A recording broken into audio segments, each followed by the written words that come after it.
এখানে আর একটা বিষয় মা বোনরা আমাদেরকে রিপোর্ট করেছে যে আমরা অনেকেই আল্লাহর ওলিরা আছি, স্ত্রীদের সাথে অনেক খারাপ ব্যবহার করি। আমার ভাইয়েরা, আমার বোনেরা, আপনার স্ত্রীর সাথে ভালো ব্যবহার করাও আপনার জন্য ইবাদত। বলেন আলহামদুলিল্লাহ। আপনার স্ত্রীকে একটা ফোঁটা নাপাক পানি আপনি দিচ্ছেন, বিবাহর পরে, ভালোবাসার পরে সে আপনাকে নিউ বর্ন বেবি দিচ্ছে, আলহামদুলিল্লাহ।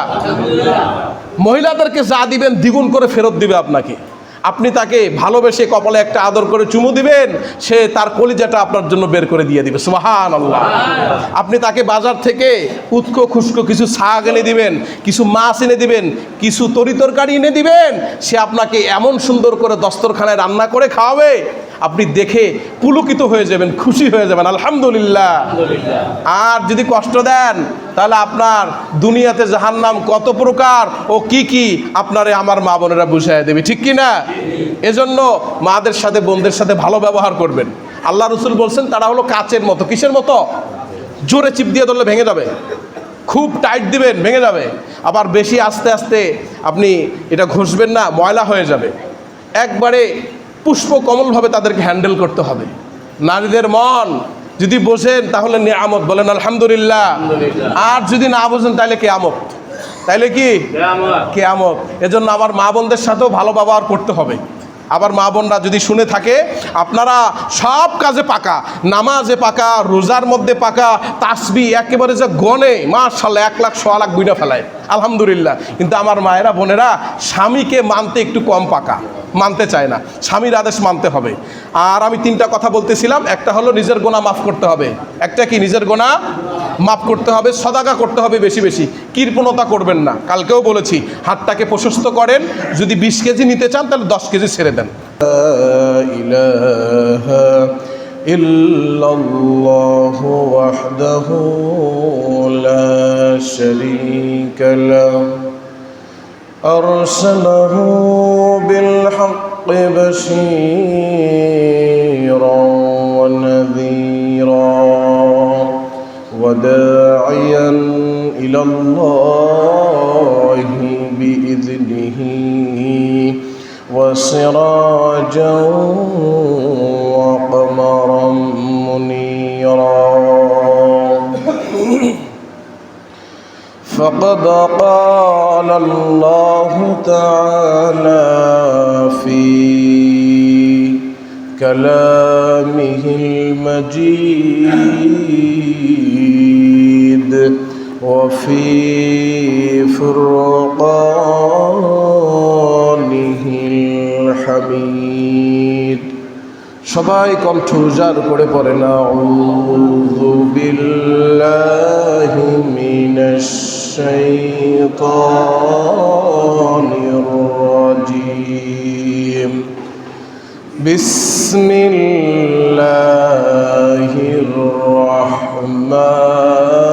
রহমানির রহিম ইন্নাল্লাহা ওয়া মালাইকাতাহু ইউসাল্লুনা আলান নবী ইয়া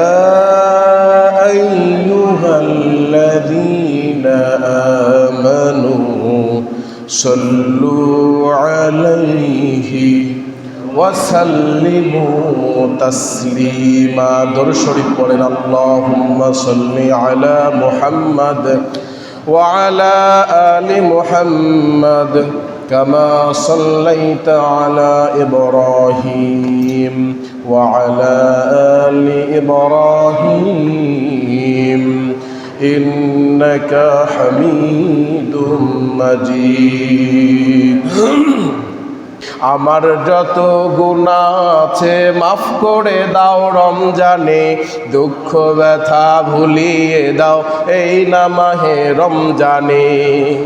আমার যত গুনাহ আছে মাফ করে দাও রমজানে, দুঃখ ব্যথা ভুলিয়ে দাও রহমতের রমজানে। মনের কালি দাও মুছে রহমতের রমজানে, হেরার আলো দাও ছড়িয়ে এই সমাজের সবখানে। মনের আলো দাও খুলে রহমতের রমজানে, হেরার আলো দাও ছড়িয়ে এই সমাজের সবখানে। জান্নাত যেন হয় ঠিকানা এই তো চাওয়া প্রাণপণে, জান্নাত যেন হয় ঠিকানা এই তো চাওয়া প্রাণপণে। দুঃখ ব্যথা ভুলিয়ে দাও রহমতের রমজানে, আমার যত গুনাহ আছে মাফ করে দাও রমজানে। দুঃখ ব্যথা ভুলিয়ে দাও এই মাহে রমজানে, আমার যত গুনাহ আছে মাফ করে দাও রমজানে। দুঃখ ব্যথা ভুলিয়ে দাও এই মাহে রমজানে। বলেন আমিন। এখন বলেন তো, বুঝে থাকলে আমাদেরকে আমাদের নিজের বাহুবলে শক্তি বলে এখানে আসছি না আল্লাহ আমাদের নিয়ে আসছেন? আল্লাহ নিয়ে আসছেন। এজন্য আমরা খুশি না বেজার? রমজানের শুরু লগ্নেই সুস্থ রেখে কত মানুষ অসুস্থ আছে, সেখান থেকে কত মানুষ ঘোরাফেরা করতেছে, কত জায়গায় গুনাহের কাজে আছে। এই সমস্ত খারাপ কাজ থেকে আল্লাহ বিরত রেখে আল্লাহর ঘর মসজিদে আমাদেরকে নিয়ে আসলেন। এটা আল্লাহ পাক রব্বুল আলামিনের একটা বিশাল কবুলিয়ত, ঠিক কি না? আল্লাহর একটা পছন্দ। আল্লাহ যাকে পছন্দ করেন তাকে দিয়েই নেক কাজ করেন। এজন্য আমরা কণ্ঠ উজাড় করে একবার বলি না আলহামদুলিল্লাহ। আল্লাহ যে পছন্দ করলে ভালো কাজে নিয়ে আসেন, আল্লাহকে ডাকলে যে আল্লাহ কত খুশি হয় আপনাদের খেদমতে। আল্লাহ পাক রব্বুল আলামিনের জমিনের মধ্যে আল্লাহ রসুলের পরে একজন সুন্দর নবী ছিলেন। কি নাম বলেন তো? আল্লাহ রসুল সবচাইতে সুন্দর আল্লাহর মাখলুকাতের মধ্যে। আল্লাহর মাখলুকাতের মধ্যে সবচাইতে সুন্দর কে? আল্লাহর রসুল জনাবি মুহাম্মদুর রাসূলুল্লাহ সাল্লাল্লাহু আলাইহি ওয়াসাল্লাম। তারপরে একজন নবী আছেন যাকে আল্লাহ পৃথিবীর অর্ধেক সৌন্দর্য দান করেছিলেন। কে সে? ইউসুফ আলাইহিস সালাতু ওয়াসসালাম। মাশাআল্লাহ, সবাই বলি মারহাবা। ইউসুফ আলাইহিস সালাতু ওয়াসসালামের একটা ছোট্ট ঘটনা শোনায়া আমরা আলোচনায় প্রবেশ করব, বলেন ইনশাআল্লাহ। ইউসুফ আলাইহিস সালাতু ওয়াসসালাম স্বপ্নের ব্যাখ্যা রূপান্তর করতে পারতেন। স্বপ্নের ব্যাখ্যা করা এক জিনিস, রূপান্তর করা আর এক জিনিস। ব্যাখ্যা সেটা হলে হতেও পারে, না হলে নাও হতে পারে, কিন্তু রূপান্তর হলো এমন মারাত্মক, এমনভাবে আল্লাহ পাক রব্বুল আলামিন মুআজিজা দিয়েছিলেন ইউসুফ আলাইহিস সালাতু ওয়াসসালামকে। যখন মিশরের মধ্যে মিশরের বাদশাহ স্বপ্নে দেখলেন মারাত্মক কিছু স্বপ্ন, তার মধ্যে স্বপ্নের ব্যাখ্যাগুলি হলো এরকম, সিম্পল আপনাদেরকে একটু বোঝানোর জন্য, যে শুকনা ধান উষ্টফুষ্ট ধানকে খেয়ে ফেলতেছে 7টা। আবার নীলনদ থেকে কঙ্কাল মার্কা গরু, কঙ্কাল মার্কা গরু বুঝেন, একবারে মোটেও শরীরের মধ্যে গোশত নাই, এরকম গরুগুড়ি নীলনদ থেকে উঠে উষ্টপুষ্ট বড় বড় গরুগুলোকে খেয়ে ফেলতেছে। এই ব্যাখ্যা রাজার মাথায় মাশগুল, কে দিবে ব্যাখ্যা, কে দিবে ব্যাখ্যা? কেউ পারে না। ব্যাখ্যা দিলেন আল্লাহর নবী হযরত ইউসুফ আলাইহিস সালাতু ওয়াসসালাম। সুবহানাল্লাহ। কদর বাড়িয়ে দিলেন কে? ভাইরা মারার চেষ্টা করেছিল, কূপের মধ্যে ফালায় দিছিল। এই কূপ থেকে উঠা মিশরের কৃষি মন্ত্রী, অর্থমন্ত্রী বানিয়ে দিলেন যিনি, তিনি আমার কে? আল্লাহ। বলেন সুবহানাল্লাহ। অনেক বড় ঘটনা। আপনাদের খেদমতে ছোট্ট একটা ঘটনা বুঝাই। ইউসুফ আলাইহিস সালাতু ওয়াসসালাম দুর্ভিক্ষর কথা যখন বললেন, 7 বছর অপরন্ত ফসল হবে, আর 7 বছর দুর্ভিক্ষ এমন আসবে কোনো জমিন সেখান থেকে কোনো অঙ্কুর বের করে দিবে না, নীল নদের মধ্যে পানি থাকবে না। এই নীল নদ নিয়ে তারা বড় অহংকার করেছিল, কিন্তু বড় বড় যারা বিজ্ঞানী ছিল, তখনকার সময় বুদ্ধিজীবী ছিল, তারা বলেছে হযরত ইউসুফ আলাইহিস সালাতু ওয়াস সালামের কথা ফেলে দিও না, কারণ ইতিহাস তোমরা জানো না, আমরা জানি। এই নীলনদ আরো 2 থেকে 4 বার আমরা জানি পানি ধার করতে হয়েছে। কয় নীলনদ তো একটা স্বর্ণখচিত আংটির মতো, এটা ভাঙলেও লাখ টাকা, সুন্দর থাকলেও লাখ টাকা। কয় এত বড় লোকই কইরো না, সম্ভবত যদি দুর্ভিক্ষ চলেই আসে তাহলে সেই দুর্ভিক্ষর জন্য প্রস্তুতি গ্রহণ করা কি বুদ্ধিমানের কাজ নয়? আমাদের সামনে একটা ঘূর্ণিঝড় আসতেছে, বিশাল বড় একটা সিডর আসতেছে এক্সাম্পল। এখন আমরা কি এই ঘূর্ণিঝড়ে মাঠের মধ্যে দাঁড়ায় থাকবো নাকি ভিতরে অবস্থান নিব? বলেন তো কোনটা করব? আরে বাবা, যদি ঘূর্ণিঝড় নাও আসে তবুও বাইরে থাকলে তো ক্ষতি হওয়ার সম্ভাবনা আছে, ঠিক কি না? এজন্য দুর্ভিক্ষ তারা মেনে নিল, কারণ সে রূপান্তর করেছেন, এই ক্ষমতা দান করেছেন আল্লাহ। কে দান করেছেন? রূপান্তর করার পর অনেক দিন পরের কথা, যখন অভাব অনটন শুরু হয়ে গেল, আশেপাশের গ্রাম থেকে দেশ থেকে জানা শুরু হয়ে গেল, যে কেনান থেকেও জানা শুরু হয়ে গেল মিশরে ইউসুফ আলাইহিস সালাতু ওয়াস সালাম যে ধান মজুত করেছেন, গম মজুত করেছেন, এই একটা গমও নষ্ট হয় নাই। এমনকি তার যে শহরের মধ্যে চাহিদা পূরণ করে আশেপাশের শহরে, গ্রামে, নগরে, প্রত্যন্ত এলাকার মধ্যে গম সরবরাহ করা সম্ভব। সুবহানাল্লাহ। একটা জিনিস আপনারা দেখেন, সেই সময় নবীদেরকে আল্লাহ পাক রব্বুল আলামিন কি সায়েন্স শিক্ষা দিয়েছিলেন, অবাক হয়ে যাবেন। একটু মনোযোগ দেন, শুনতেছেন? গম বা ধান আপনি 2 বছরের বেশি মজুত করতে পারবেন না, কীড়া ধরবে, পচে যাবে, নষ্ট হয়ে যাবে, কিন্তু ঠিক না? একটু কি আপনাদের মাথায় চিন্তা আসে না? আল্লাহর নবী ইউসুফ আলাইহিস সালাতু ওয়াস সালাম 7 বছর কেমনে গমগুলি মজুত করে রাখলেন, কেমনে সুন্দরভাবে সাফ করলেন, কেমনে ওগুলি যত্ন করে রাখলেন, চিন্তা করছেন একবার?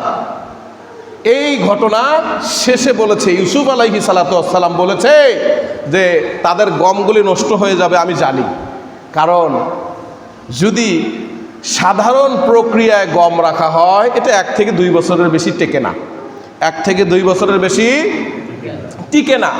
কিন্তু যদি অসাধারণভাবে রাখা হয় এটা 7 বছরও টিকে। অসাধারণ টিক্সটা কি সেটা বলেন নাই, সেটা শিখিয়ে দিয়েছিলেন কে? বলেন, কে শিখিয়ে দিয়েছিলেন? আল্লাহ। এই টিক্সটা আপনাদের সামনে শেয়ার করতেছি। সেটা হলো, যখন দুর্ভিক্ষ আসবে তখন কি শুধু মানুষেরই দুর্ভিক্ষ আসবে নাকি পশু পাখি ছাগল গরু সবারই দুর্ভিক্ষ? সবারই দুর্ভিক্ষ। এজন্য আল্লাহ পাক রব্বুল আলামিন হযরতে ইউসুফ আলাইহিস সালাতু ওয়াস সালামকে জানিয়ে দিয়েছিলেন, ইউসুফ, ও আল্লাহর নবী, আপনি যখন গম সংগ্রহ করবেন, শীষসহ গমগুলি সংরক্ষণ করবেন। তার মানে হলো, যখন আপনি শীষসহ গমগুলি সংরক্ষণ করবেন তখন এই গমগুলি একদিকে ভালো থাকবে আর একদিকে পশু পাখি গরু ছাগলের খাবারের জন্য খড়কুটার চাহিদা পূরণ হবে। এক্সাম্পল দেই, বাজার থেকে এখন তো রমজান মাস, এক হালি কলা নিয়ে আসবেন, অথবা দেখবেন এরকম করে আঙ্গুর ঝুলায় রাখছেন, দেখেন নাই? এই আঙ্গুরটা ঝুলায় রাখলে আপনি অবাক হয়ে যাবেন, 15 দিন, 20 দিন, এমনকি 25 দিন, 30 দিনও থাকে। আপনি কয়েকটা আঙ্গুর ছিঁড়ে নিচে রাখবেন, 2-4 ঘন্টার মধ্যে দেখবেন এক সাইড পচ ধরা শুরু হয়েছে। একটু জাস্টিফাই করে দেখেন। আঙ্গুরের দাম বেশি, অনেকে বলছে আঙ্গুরের দাম বেশি। খালি কলা আইনেন, আইনা ঝুলাই থইবেন, 3টা কলা, একটা কলা সিরা নিচে রাখবেন, দেখবেন ওটা পচ ধরে গেছে। আর উপরের যে কলা 3টা আছে এটা 3 দিন, 4 দিন, 1 সপ্তাহ পর্যন্ত সংরক্ষণ করে রাখা যায়, দাগও হয় না, ঠিক কি না? দেখবেন কলা এমনি রাখে।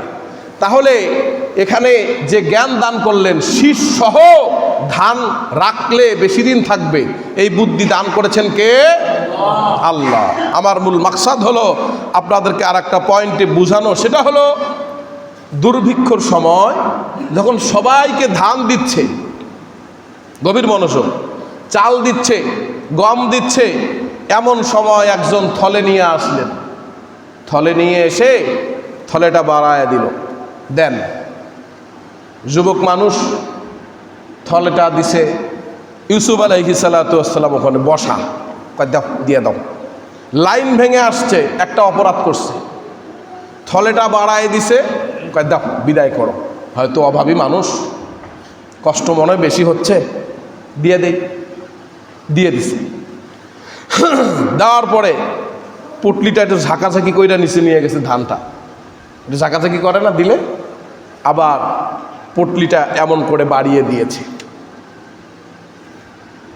সামনে বসা আল্লাহর নবী হজরতে ইউসুফ আলাইহিস সালাতু ওয়াস সালাম এবার মন্ত্রীকে বলতেছে, মানুষের বিবেক নাই, লজ্জা শরম না থাকলে কি হয়, একবার নিছে, মানুষ একবারই পায় না, আবার নিছে। তো ওর যেহেতু লজ্জা শরমের চক্ষু নাই, চক্ষু লজ্জা যেহেতু নাই, দাও, আর একবার দিয়ে দাও। দিছি আর একবার, দিয়া ঘুরান দিয়ে আবার এসে চাইছে। এবার মেজাজটা খারাপ হয় না? আপনারা থাকলে কি করতেন? রাগ হইতেন না? যেখানে শত শত মানুষ, হাজার হাজার মানুষ সিরিয়াল দিয়া গম পাচ্ছে না, সেখানে তুমি মেয়ে 3 বার শুরু করছো। এবার রাগান্বিত হয়ে গেছে।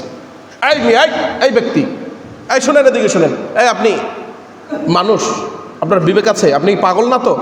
হয় না, আমি সুস্থ মানুষ। তা আপনি সুস্থ মানুষ হইলে আপনি কেমন আল্লাহর বান্দা বলেন তো? আপনি আর এক বান্দাকে কষ্ট দিচ্ছেন, কেমন আল্লাহর গোলাম? আপনি কি আল্লাহকে বিশ্বাস করেন না? কয় করি।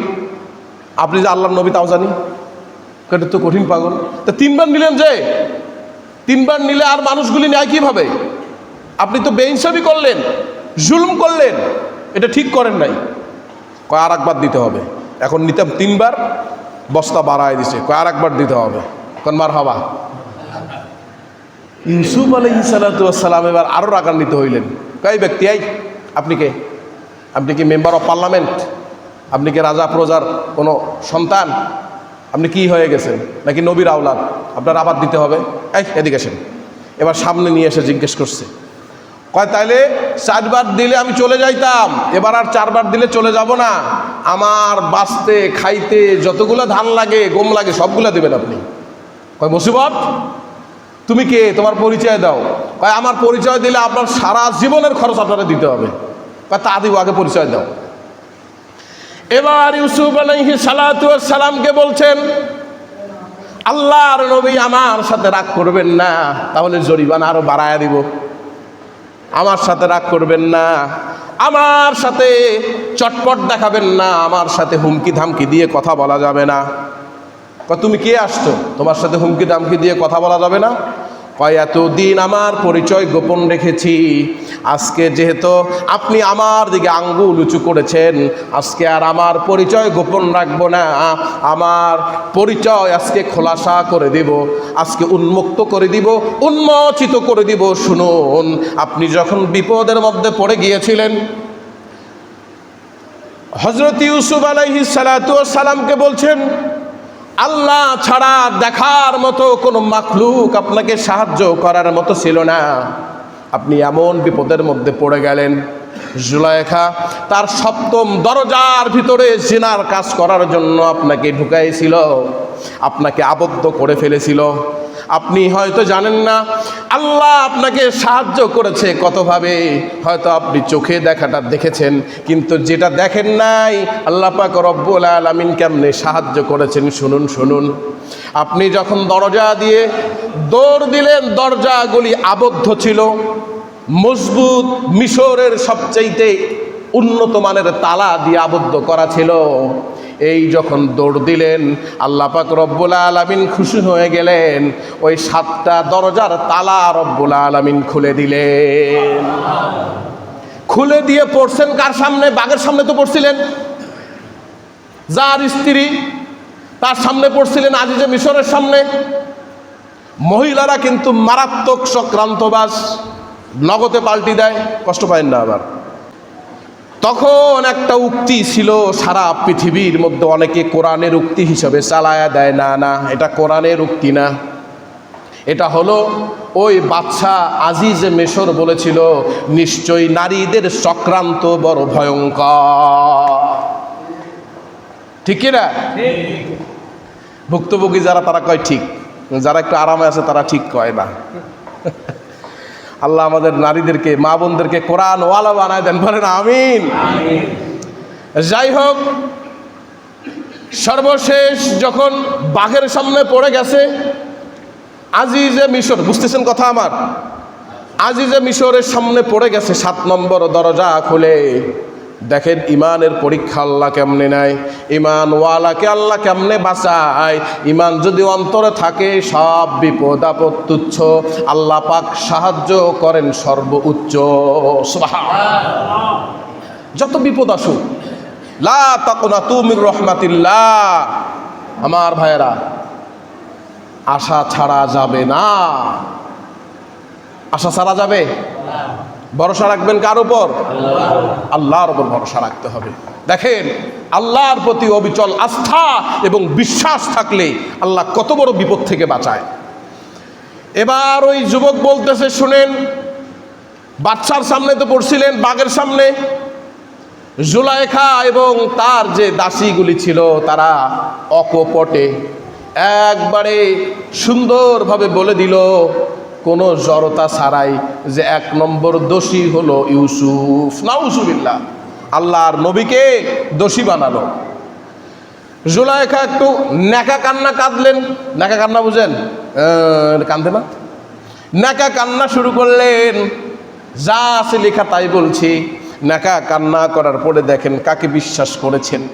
আমার ঘরে এসে আমার শ্লীলতাহানি চিন্তা করেছে, আমার ইজ্জত নষ্ট করার চেষ্টা করেছে। কাকে আমরা লালন পালন করলাম, আহারে এই কি কৃতজ্ঞতা!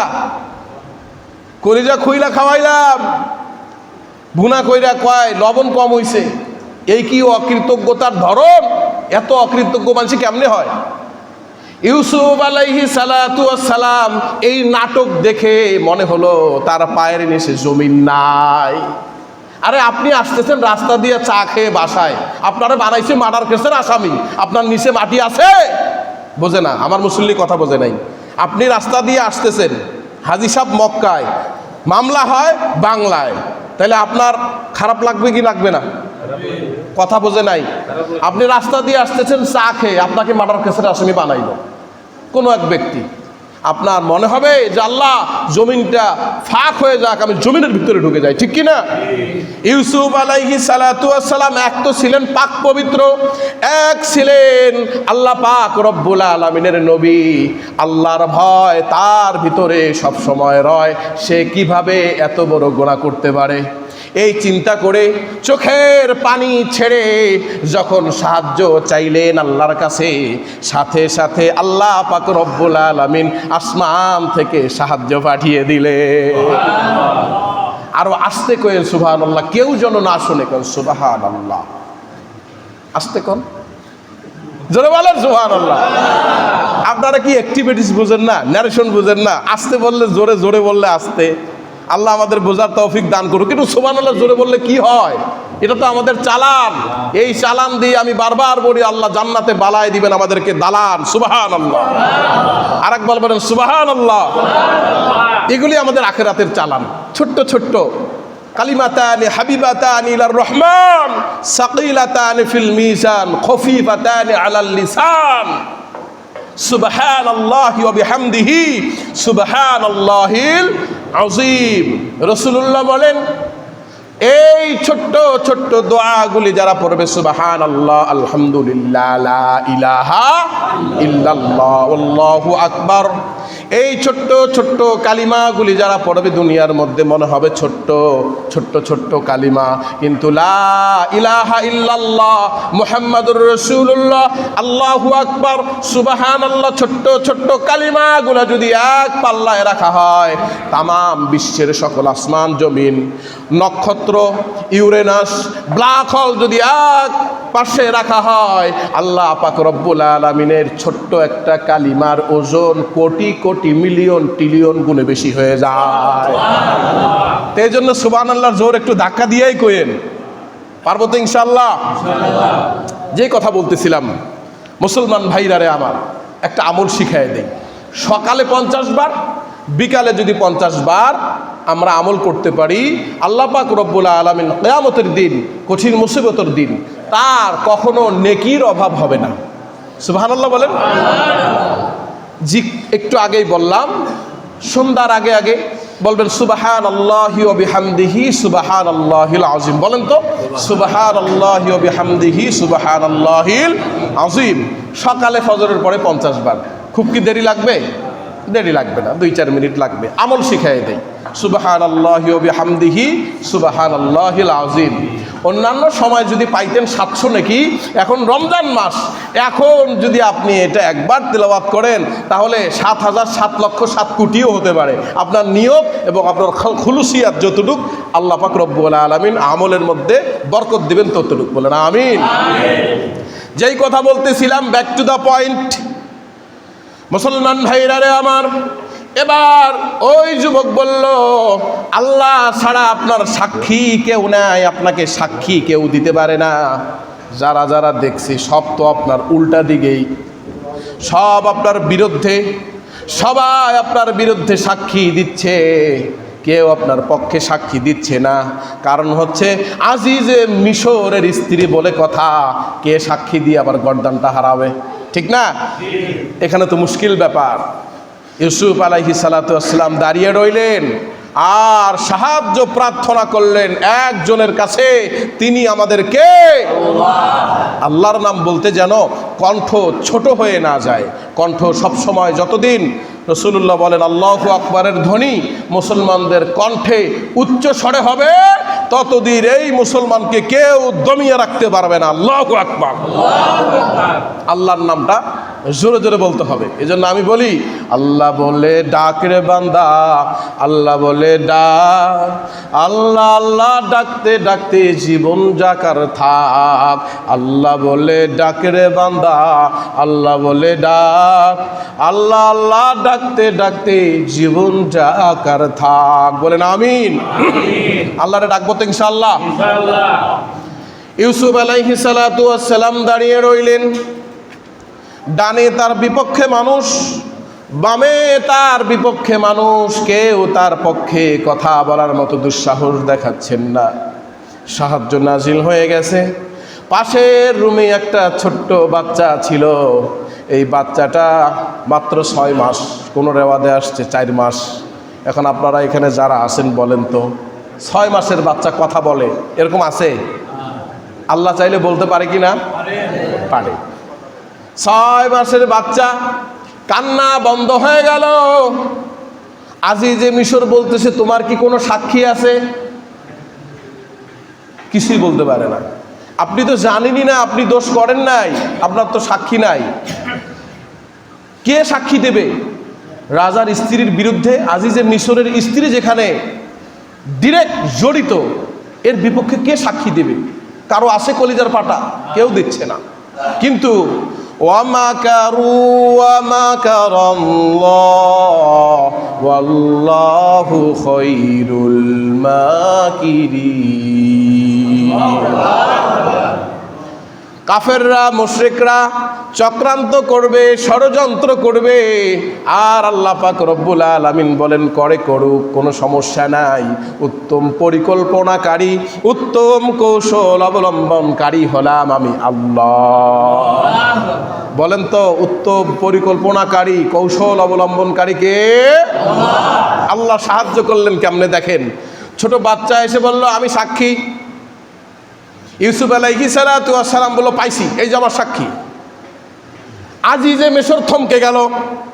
এখানে যদি ছোট্ট একটা বাচ্চা কথা বলে, কাউন্টার দেয় বা কোরআন থেকে তেলাওয়াত করে, আমরা সবাই অবাক হব কি না? তার চাইতে বেশি অবাক হব ছোট্ট বাচ্চা যে বাইরের কোনো খাবারই খাইতে পারে না, শোয়াই চলে খালি ট্যা ট্যা ওয়া ওয়া করে কান্না ছাড়া আর কিছুই পারে না। এই বাচ্চা সাক্ষ্য দিচ্ছে ইসলামের, সাক্ষ্য দিচ্ছে, আবার শুধু সাক্ষ্যই না, বিচার করে দিচ্ছে কে দোষী কে নির্দোষ। এটা তো আল্লাহর বিশাল একটা মৌজুজা, ঠিক কি না? এবার সে বলল, আমি সাক্ষ্য দিব। তাকে কোলে নিলেন আজিজে মিশর, নিয়ে বললেন, লক্ষ্মী সোনা, তুমি তো ছোট মানুষ, তুমি কিভাবে কথা বলতে পারতেছো? কয়, মহান আল্লাহ পাক রব্বুল আলামিনের পক্ষ থেকে, একাত্মবাদী খোদার পক্ষ থেকে একটি ফরমান এসেছে, আল্লাহু আকবার। যেই কথাটা শুরু করলেন কার নাম দিয়ে? আমরাও যখন কোনো কাজ শুরু করব এখান থেকে একটা মাসআলা, তখন আমরা শুরু করব কার নাম নিয়ে? বিসমিল্লাহির রহমানির রহিম। বলেন আল্লাহু আকবার। এবার বলতেছে যে আল্লাহ পাক রব্বুল আলামিনের পক্ষ থেকে একটা বাণী শোনাতে চাই। কি বাণী? বলতেছে, আমি বলতে চাই না যে ইউসুফ নির্দোষ, আমি বলবো না যে জুলেখা দোষ করেছে, জুলেখার দোষ, কিন্তু ইউসুফ নির্দোষ, আমি এটা বলবো না। বিচারের একটা উন্নত মানের প্রসেস আমার জানা আছে, এইটা যদি অ্যাপ্লাই করেন তাহলে আপনি বুঝে যাবেন কে দোষী। সুবহানাল্লাহ।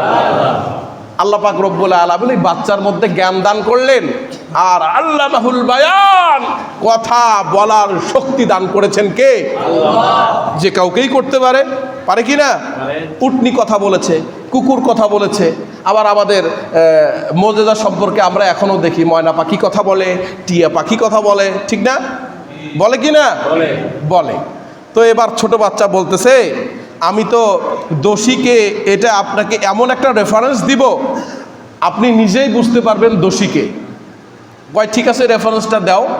কয় আপনি দেখেন, যদি সামন থেকে কেউ ধস্তাধস্তি করে তাহলে সে কি পিঠে হাঁচড় দিবে না সামনে হাঁচড় দিবে? বুঝে নাই, আবার বুঝাই। এরকম দুইজন ঝগড়া লাগছে, ভাই ভাই ঝগড়া লাগছে সামনাসামনি, সে কি ঘুষি সামনে দিবে না পিছিয়ে দিবে? এমন দিবে? এমন কেউ আছে পিছনে ঘুষি দিবে? হয় না, সামনেই ঘুষি দেয়, বক্সিংটা নাকেই মারে, নাকটাই ফাটে, ঠিক না? এটাই স্বাভাবিক। আর যদি হ্যাচর দেয় বা টান দেয় তাহলে কলার ছিঁড়ে যায়, বোতাম ছিঁড়ে যায়, ঠিক না? এবার সেই ছোট্ট বাচ্চা দেখেন আল্লাহ তাকে কি মেধা দান করলেন। বাচ্চা বলতেছে, যদি সামন থেকে ইউসুফ আলাইহিস সালাতু ওয়াস সালামের বোতাম ছিঁড়া থাকে, পিরান যদি ছিঁড়া থাকে, পিরান মানে কাপড়, পিরান মানে কি?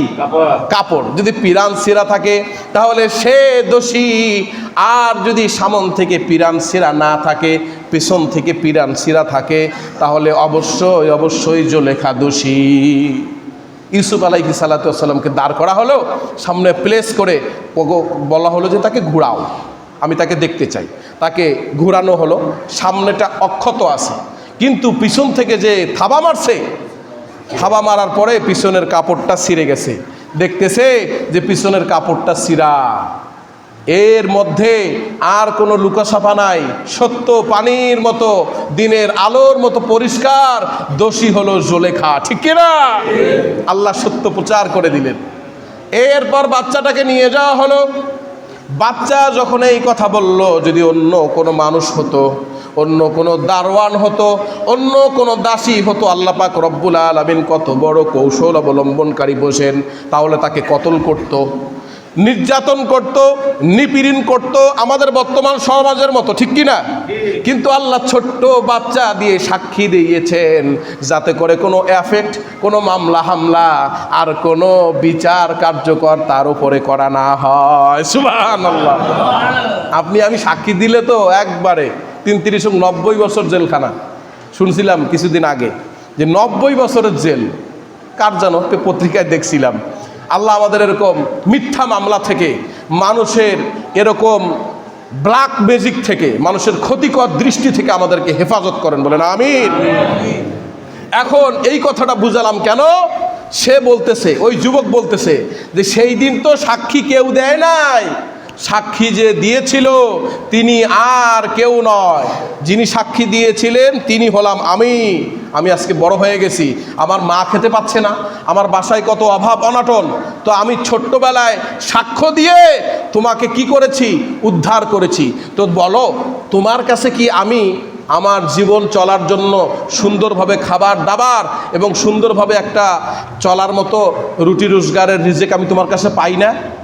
ইউসুফ আলাইহিস সালাতু ওয়াস সালাম আসনের মধ্যে বসেছিলেন, আসন থেকে নেমে তাকে বুকের মধ্যে জড়িয়ে ধরলেন আর বললেন, আজকে থেকে তোমার সকল দায়িত্ব মৃত্যু পর্যন্ত, আমার যতদিন জীবন আছে সব আমার। মৃত্যু পর্যন্ত, আমি যদি মরে না যাই, যতদিন বেঁচে আছি তোমার ফ্যামিলির সব ক্রাইসিস, যত রকম সমস্যা সব আমি ইউসুফ আলাইহিস সালাতু ওয়াস সালাম নিজের কাঁধে নিয়ে নিলাম। তুমি এত উপকার আমার করছো, সেদিন যদি তুমি এটা না বলতে, আল্লাহ তোমাকে বলিয়েছেন, সাহায্য আল্লাহই করিয়েছেন তোমার ওসিলায়, তাহলে আমি যে আজকে কি লাঞ্ছিত আর কি বেয়াজ্জতির মধ্যে পড়তাম। জেল জরিমানা বড় কথা না, আমার চরিত্রের মধ্যে যে কত বড় একটা খারাপ কালি লাগতো, এটা আমি বুঝাইতে পারতাম না মানুষকে। আল্লাহ সাহায্য করেছেন, বলেন আমিন। আল্লাহ পাক রব্বুল আলামিন সাথে সাথে দেখেন কি বুঝাইতে চাইলাম।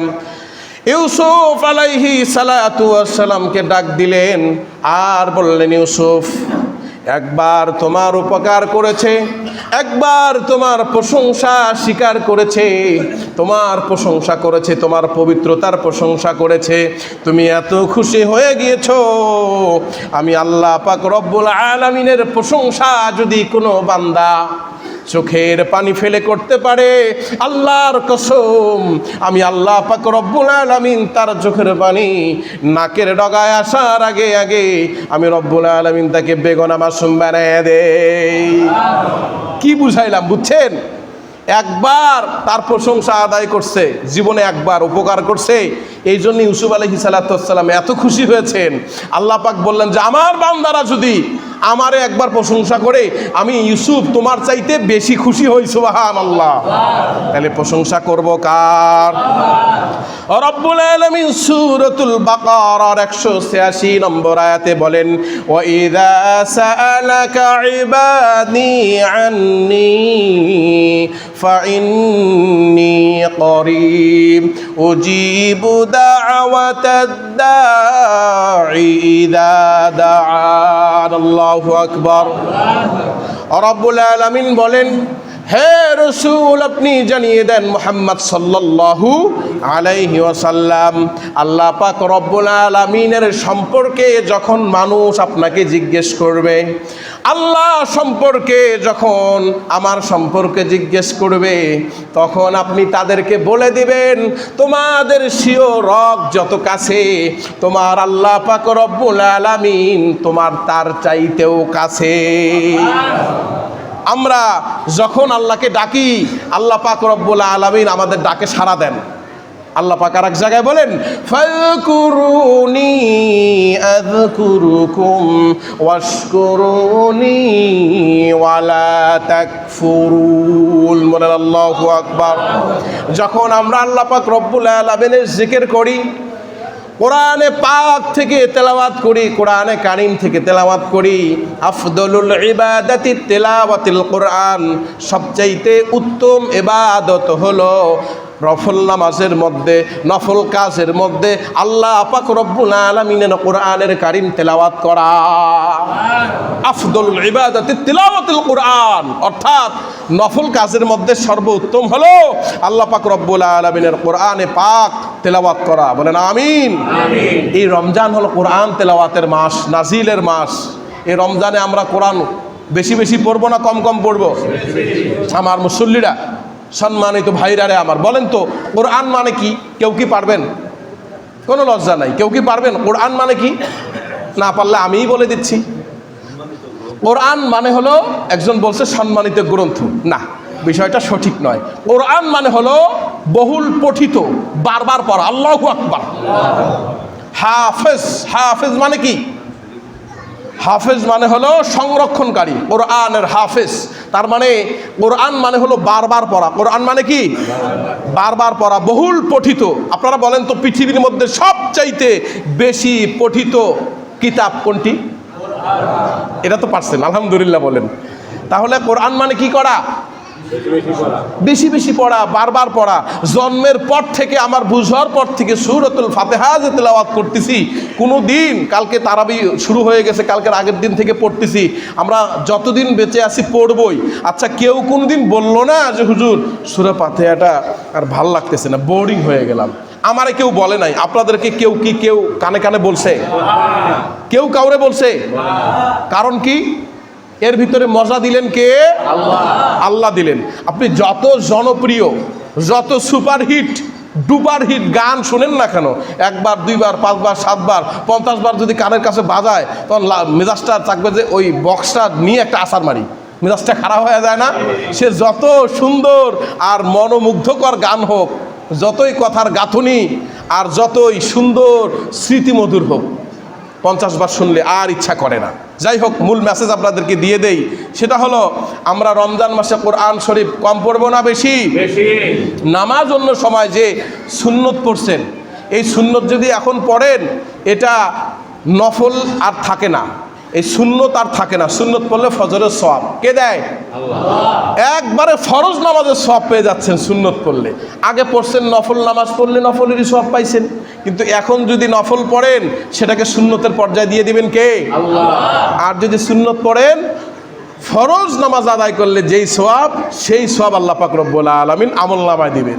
অন্য সময় দান করছেন, 1 টাকা দান করলে 10 টাকার সওয়াব, কিন্তু এখন 1 টাকা দান করলে মানুষে বলে অনেক জায়গায় আছে 70 টাকার সওয়াব, ঠিক না? কিন্তু আমি বলি, আপনার নিয়ত যত ভালো, আপনার টেন্ডেন্সি আল্লাহকে দেওয়ার যে সিস্টেম যত ভালো, আল্লাহ পাক রব্বুল আলামিনের কাছে আপনি পাবেনও তত ভালো। বলেন আলহামদুলিল্লাহ। তাহলে আল্লাহর রাস্তায় দান করার দরকার আছে না নাই? এই জীবন কার? এই রুহুটা দিয়েছেন কে? আল্লাহ। পৃথিবীর এমন কোনো বিজ্ঞানী, অতি অতি গুরুত্বপূর্ণ কথা। তো আপনি ট্রেনিংটা নেবেন কিভাবে? অনেকে আমাকে বলছে, মেসেজ দিছে, ফোন দিছে, হুজুর রমজান নাকি বাধা থাকে শয়তানে। আমি বললাম হ্যাঁ, বাধা থাকে। কয় তাহলে ঈদের শয়তানি তো কমে না? যে কারো নম্বরে বলছে, যে কোনো জায়গার কথা বলছে, আপনাদের এদিকে না, অন্য জায়গা থেকে। আলহামদুলিল্লাহ বলেন। আমাদের এদিকে যারা আছে সব আল্লাহর ওলি, বলেন আলহামদুলিল্লাহ। আমার ওই দিকের কথা বলতেছে, হুজুর ঈদে যে শয়তানি কমলো না, এরা তো জুয়া খেলা বাদ দিল না, এরা তো শয়তানি বাদ দিল না, মানুষের উপর জুলুম নির্যাতন বাদ দিল না হুজুর, এরা তো কোরআন পড়ে তো দূরের কথা, রোজাটাও রাখে না। তো হুজুর শয়তানরা বান্দে বললে আল্লাহ থুইছে। আমি বললাম জি ভাই, আমার বুঝেন নাই আপনি বিষয়টা। আল্লাহ অবশ্যই বলেছেন লা শাক্কা ফি কালামিক, আল্লাহর কথার কোনো সন্দেহ নাই। বলেন আমিন। এটা আমাদের বিশ্বাস আছে না নাই? আছে। কিন্তু এই যে 11 মাস চাবি মারছে শয়তান, একটা মাস এটা তো স্লিপ করেই চলে যায়। আপনারা যারা বাইক চালাইছেন, গাড়ি চালাইছেন, দেখবেন যে গাড়ি যদি মোটরসাইকেল যদি 80-তে থাকে বা 90 থাকে, সামনে একটা বাচ্চা আসছে বা কুকুর আসছে, এখন ওইটা কুকুরের উপরে গেলে তো একবারে সাল্লাল্লাহু আলাইহি ওয়াসাল্লাম শেষ। কুকুরের উপর গাড়ি লাগলে, মোটরসাইকেল লাগলে থাকা যায়? সাথে সাথে পড়ে ছিটকা কই যাবেন ঠিক নাই। তো সামনে কুকুর দেখছেন, হার্ড ব্রেক করছেন। আচ্ছা বলেন তো, গাড়িটা কি ওখানে ব্রেক হয় নাকি ছেঁচড়ায়া যায় 2, 4, 5, 7 যায় না? তো 11 মাস তো চাবি দিছে, তো এই 1 মাস তো ছেঁচড়া যাবেই। এই শয়তানিটা করে, একবারে মোহর পড়ে গেছে যাদের। দ্বিতীয় হলো, বলে হুজুর তাহলে এই যে শয়তানিগুলো করতেছে, তো এটা বন্ধ করার সিস্টেম কি? বন্ধ করার সিস্টেম 2টা। একটা হলো বেশি বেশি তওবা করা। বেশি বেশি কি করা? তওবা করা। এখন যে মসজিদেই আসে না, সে তওবা করবে কেমনে? আপনি মনে রাখবেন, সবাই হিদায়াত পায় না ভাই। কষ্টের কথা বললে একটু কষ্ট লাগবেই, কিন্তু কথাটা সত্য যে মোহর মেরে দিছে আল্লাহ যাদেরকে, তারা হেদায়েত পায় না। তারা কি পায় না? হেদায়েত পায় না। দ্বিতীয়ত হলো, এই মাসে দান সদকা বেশি বেশি করতে হবে। কি করতে হবে? এই যে 11 মাস শয়তান আমাদেরকে চালিত করেছে, আমাদেরকে কি মেরেছে? চাবি দিছে, চাবি দেয় নাই। তো একটা মাস আমরা আল্লাহ পাক রব্বুল আলামিনের কাছ থেকে মাফ নিব।